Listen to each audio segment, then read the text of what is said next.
Hello everyone. Welcome back to your favourite channel UGC NET commerce with Anjali. मैं हूं अंजलि और आज हम डिस्कस करने वाले हैं एक बहुत ही important topic, consumer protection act 2019। ये topic UGC NET commerce, BCom, MCom और दूसरे कॉम्पिटिटिव एग्जाम्स के लिए काफी इंपॉर्टेंट है। हर साल कंज्यूमर प्रोटेक्शन से रिलेटेड क्वेश्चंस एग्जाम्स में पूछे जाते हैं। तो फ्रेंड्स, आज के टाइम में हम सब कंज्यूमर्स हैं। जब हम मोबाइल खरीदते हैं, ऑनलाइन शॉपिंग करते हैं, रेस्टोरेंट में खाना खाते हैं या कोई सर्विस यूज करते हैं, तब हम कंज्यूमर्स के रोल में होते हैं। अब एक सिचुएशन इमेजिन करिए। आपने ऑनलाइन एक स्मार्टफोन ऑर्डर किया। एडवर्टीजमेंट में दिखाया गया कि फोन में 256 GB स्टोरेज है, लेकिन जब फोन डिलीवर हुआ तो उसमें सिर्फ 128 GB स्टोरेज निकली। या फिर आपने किसी रेस्टोरेंट में फूड ऑर्डर किया और फूड की क्वालिटी बहुत खराब निकली। तो ऐसे केस में कंज्यूमर की राइट्स को प्रोटेक्ट कौन करता है? इस सवाल का जवाब है कंज्यूमर प्रोटेक्शन एक्ट 2019। आज की वीडियो में हम स्टेप बाय स्टेप समझेंगे कंज्यूमर कौन होता है, कंज्यूमर प्रोटेक्शन क्या होता है, कंज्यूमर राइट्स क्या हैं, सीसीपीए क्या है, प्रोडक्ट लाइबिलिटी क्या होती है, कंज्यूमर्स के कंप्लेंट मैकेनिज्म्स कौन कौन से हैं और ई कॉमर्स प्रोटेक्शन क्या है। तो चलिए बिना किसी डिले के शुरू करते हैं और सबसे पहले समझते हैं कि कंज्यूमर किससे कहा जाता है। सबसे पहले बात करते हैं कंज्यूमर की। कंज्यूमर वो पर्सन होता है जो किसी गुड्स या सर्विसेज को पेमेंट करके परचेज करता है और उसका यूज पर्सनल पर्पस के लिए करता है। यहाँ एक इम्पॉर्टेंट पॉइंट याद रखिए। अगर कोई पर्सन गुड्स से रिसेल के पर्पस से खरीदता है तो वो कंज्यूमर नहीं माना जाता। मान लीजिए आपने अपने ऑनलाइन क्लासेस के लिए एक लैपटॉप परचेज किया, तो आप कंज्यूमर होते हैं। अब समझते हैं कंज्यूमर प्रोटेक्शन का मीनिंग। कंज्यूमर प्रोटेक्शन का क्या मीनिंग है? कंज्यूमर प्रोटेक्शन का मीनिंग है कंज्यूमर को एक्सप्लॉयटेशन, फ्रॉड और अनफेयर ट्रेड प्रैक्टिसेस से बचाना। ये इंश्योर करता है कि कंज्यूमर को क्वालिटी प्रोडक्ट और फेयर सर्विसेज मिले। कंज्यूमर प्रोटेक्शन का पर्पस कंज्यूमर के इंटरेस्ट को सेफगार्ड करना है। मान लीजिए किसी ग्रोसरी शॉप पर एक्सपायर्ड बिस्किट या कोल्ड ड्रिंक्स बेची जा रही हैं। ये कंज्यूमर की हेल्थ के लिए क्या है? डेंजरस है ना? ऐसे केस में कंज्यूमर कंप्लेन कर सकता है और लो उसकी प्रोटेक्शन करता है। शॉपिंग करते वक्त एक्सपायरी डेट चेक करना भी कंज्यूमर अवेयरनेस का पार्ट है। नेक्स्ट है हमारा objective of consumer protection act 2019। तो इसमें हम देखते हैं, इस एक्ट का फर्स्ट ऑब्जेक्टिव है कंज्यूमर राइट्स को प्रोटेक्ट करना। सेकंड ऑब्जेक्टिव है कंज्यूमर्स में अवेयरनेस क्रिएट करना। और थर्ड ऑब्जेक्टिव है फेयर ट्रेड प्रैक्टिसेस को प्रमोट करना। और फोर्थ ऑब्जेक्टिव है कंप्लेंट्स का क्विक रिट्रेसल प्रोवाइड करना। और नेक्स्ट ऑब्जेक्टिव है कंज्यूमर वेलफेयर को इम्प्रूव करना। सिंपल वर्ड्स में कहें तो ये एक्ट कंज्यूमर को एम्पावर्ड बनाता है और बिजनेस को रिस्पॉन्सिबल बनाता है। यूजीसी नेट में इससे यहाँ से फ्रिक्वेंटली क्वेश्चन पूछे जाते हैं। अब हम देखते हैं कंज्यूमर प्रोटेक्शन एक्ट 2019 में कि इनका इम्पोर्टेंट फीचर्स इन कौन कौन से इंट्रोड्यूस किए गए हैं। सबसे पहला फीचर्स है सेंट्रल कंज्यूमर प्रोटेक्शन अथॉरिटी, यानी सीसीपीए। एक ऐसी सेंट्रल अथॉरिटी होती है जो कंज्यूमर को प्रोटेक्शन देती है। इसका सेकंड फीचर्स है प्रोडक्ट लाइबिलिटी। प्रोडक्ट लाइबिलिटी का मतलब है कि कोई प्रोडक्ट डिफेक्टिव है और उससे हमें कोई इंजरी हो जाती है, तो उसके लिए प्रोडक्ट की लाइबिलिटी बनती है। थर्ड फीचर्स है ऑनलाइन कंप्लेंट फाइलिंग। इसमें ये फैसिलिटी प्रोवाइड की जाती है कि किसी कंज्यूमर को कोई कंप्लेंट है तो वो उसे ऑनलाइन फाइल कर सकता है। उसे उस जिस जहाँ से फ्रॉड हुआ है उसकी उस स्टेट में जाने की जरूरत नहीं है। नेक्स्ट फीचर है meditation process. And next features है ई कॉमर्स प्रोटेक्शन। इस ये जो एक्ट है ये सिर्फ ऑफलाइन कंज्यूमर्स के लिए नहीं है। ये जो फीचर्स हैं ये हमारे जो एक्ट है जो ऑनलाइन कंज्यूमर्स हैं, ऑनलाइन शॉपिंग के लिए यूज करते हैं, उन सबको भी प्रोटेक्शन देता है। ये सब फीचर्स कंज्यूमर प्रोटेक्शन एक्ट 1986 के कंज्यूमर्स में नए नए और मॉडर्न प्रोविजन है। आज कंज्यूमर्स घर बैठे ऑनलाइन कंप्लेंट फाइल कर सकता है या डिजिटल एरा है रिक्वायरमेंट को ध्यान में रखकर इंट्रोड्यूस किया गया है।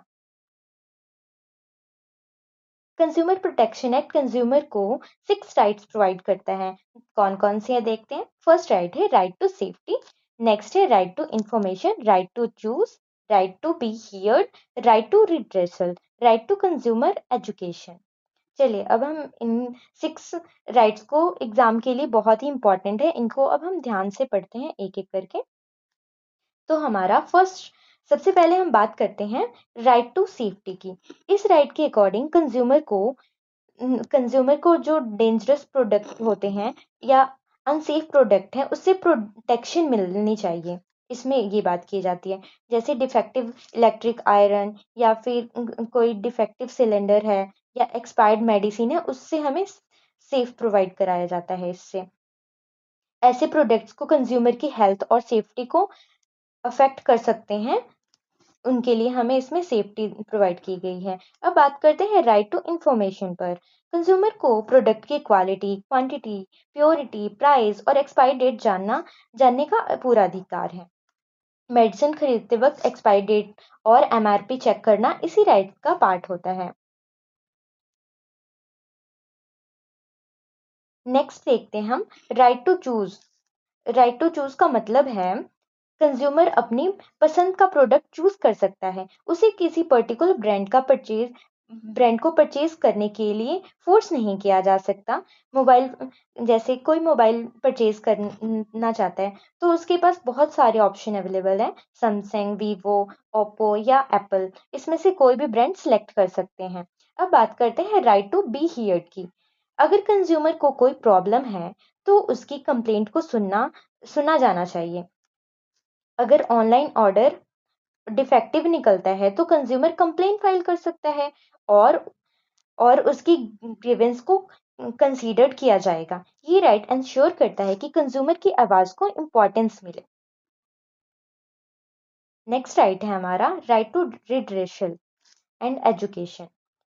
राइट टू रिड्रेसल कंज्यूमर को कंपेंसेशन, रिफंड या रिप्लेसमेंट का अधिकार देता है।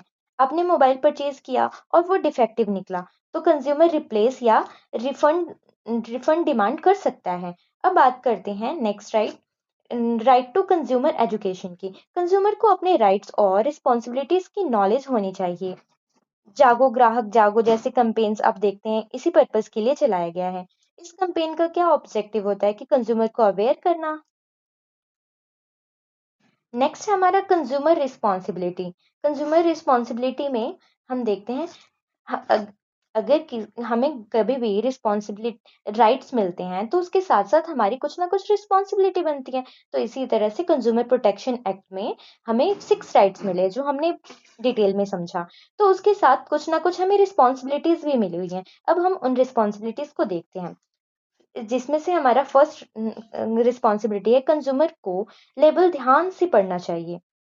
ये कंज्यूमर की रिस्पॉन्सिबिलिटी बनती है कि कोई भी प्रोडक्ट खरीदे तो उसको उस लेबल पे लिखे हुए इंग्रेडिएंट्स, प्राइस, एक्सपायरी डेट सबको ध्यान से पढ़ें। बिल और रिसिप्ट को सेफली रखना चाहिए। प्रोडक्ट प्रोडक्ट इंस्ट्रक्शन फॉलो करने चाहिए और फ्रॉड और अनफेयर प्रैक्टिसेस की रिपोर्ट करनी चाहिए और अपने राइट्स के बारे में अवेयर रहना चाहिए। अगर आपने बिल प्रिवेंट नहीं किया तो कंप्लेंट प्रूव करना डिफिकल्ट हो सकता है। नेक्स्ट है हमारा सीसीपीए। इसका फुल फॉर्म होता है सेंट्रल कंज्यूमर प्रोटेक्शन अथॉरिटी। ये कंज्यूमर प्रोटेक्शन एक्ट 2019 की सबसे इम्पोर्टेंट फीचर मानी जाती है। सीसीपीए का मेजर फंक्शंस क्या है?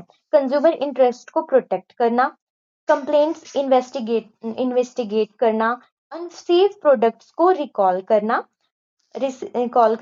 और मिसलीडिंग एडवर्टाइजमेंट को रोकना और पेनल्टीज को इम्पोज करना।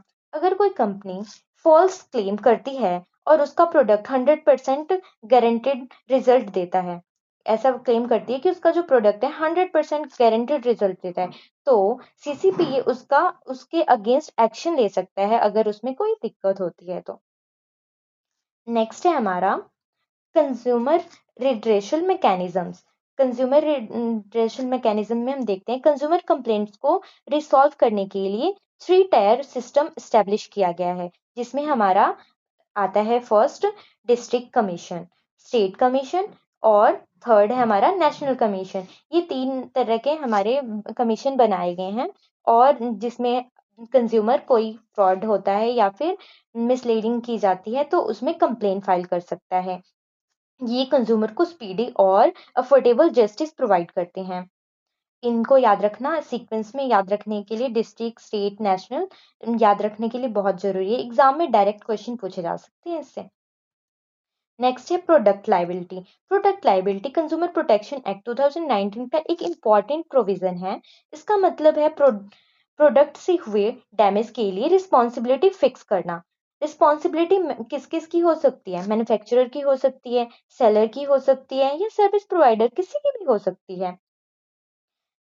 अगर प्रेशर कुकर एक्सप्लॉइड हो जाए तो कंज्यूमर इंजर्ड हो जाए तो वो क्या कर सकता है? कंपनसेशन क्लेम करने के लिए जा सकता है।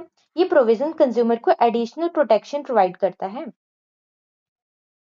नेक्स्ट हम देखते हैं अनफेयर ट्रेड प्रैक्टिसेस कौन सी होती हैं। अनफेयर ट्रेड प्रैक्टिसेस का मतलब है अपने सेल्स को बढ़ाने के लिए या एडवर्टीजमेंट को इस प्रकार से करना जिससे हम कंज्यूमर को भ्रमित कर सकें, उसे खरीदने के लिए प्रोडक्ट को प्रेरित करें, पर जो हम एक्चुअल चीज बता रहे हैं वो निकलता नहीं है। तो कौन कौन सी हो सकती हैं वो अनफेयर ट्रेड प्रैक्टिसेस? वो एक्टिविटीज हैं जो कंज्यूमर को मिसलीड करती हैं। इनमें इंक्लूड क्या क्या है? फॉल्स एडवर्टीजमेंट करना, फेक डिस्काउंट्स देना और अडल्ट्रेशन करना, मिसलीडिंग क्लेम्स करना। जैसे देखते हैं हम 70% डिस्काउंट का एडवर्टीजमेंट देना लेकिन एक्चुअल में डिस्काउंट प्रोवाइड ना करे, तो ये क्या है? अनफेयर ट्रेड प्रैक्टिसेस है। कंज्यूमर इसके अगेंस्ट क्या कर सकता है? कंप्लेन कर सकता है। नेक्स्ट हम देखते हैं e commerce and consumer protection. आज ऑनलाइन शॉपिंग बहुत कॉमन हो चुका है। इसी वजह से कंज्यूमर प्रोटेक्शन एक्ट 2019 में ई कॉमर्स प्रोविजन ऐड किए गए। इसके अंडर क्या हुआ? कंज्यूमर को क्या क्या फैसिलिटीज मिलती हैं? ऑनलाइन कंप्लेंट फाइल करने की फैसिलिटी मिलती है, रिफंड पॉलिसी मिलता है और क्या मिलता है? रिटर्न पॉलिसी मिलता है और सेलर इंफॉर्मेशन डिस्क्लोजर होते हैं, ग्रीवेंस ऑफिसर फैसिलिटी भी मिलती हैं। अगर अमेजन या फ्लिपकार्ट से रॉन्ग प्रोडक्ट डिलीवर हो जाए तो क्या कर सकते हैं? कंज्यूमर कंप्लेंट फाइल कर सकता है। इसलिए ऑनलाइन बायर को भी कंज्यूमर प्रोटेक्शन एक्ट के अंदर प्रोटेक्शन मिलती है। नेक्स्ट हम देखते हैं कंक्लूजन। तो फ्रेंड्स, आज हमने कंज्यूमर प्रोटेक्शन एक्ट 2019 को डिटेल में समझा। हमने सीखा कंज्यूमर का मीनिंग और क्या सीखा? कंज्यूमर प्रोटेक्शन एक्ट का मीनिंग देखा, उसके ऑब्जेक्टिव, फीचर्स और कंज्यूमर्स के राइट्स को डिटेल में समझा। कंज्यूमर की क्या क्या रिस्पॉन्सिबिलिटी है उसको समझा और हमने समझा कि प्रोडक्ट की लाइबिलिटी क्या होती है और हमने क्या देखा? ई कॉमर्स प्रोटेक्शन के लिए क्या क्या है कंज्यूमर प्रोटेक्शन एक्ट में। मुझे उम्मीद है कि अब ये टॉपिक आपको बहुत क्लियरली समझ आ गया होगा और एग्जाम में आप इस टॉपिक से रिलेटेड क्वेश्चन इजीली अटेम्प्ट कर पाएंगे। अगर वीडियो हेल्पफुल लगी हो तो वीडियो को लाइक जरूर करें और चैनल को सब्सक्राइब करें। बेल आइकन प्रेस करना मत भूलिए और कमेंट सेक्शन में मुझे बताइए कंज्यूमर प्रोटेक्शन एक्ट 2019 की सबसे इम्पोर्टेंट फीचर आपको कौन सी लगी और क्यों लगी। मैं हूं अंजलि, मिलते हैं नेक्स्ट कॉमर्स लेक्चर में। Thank you and happy learning.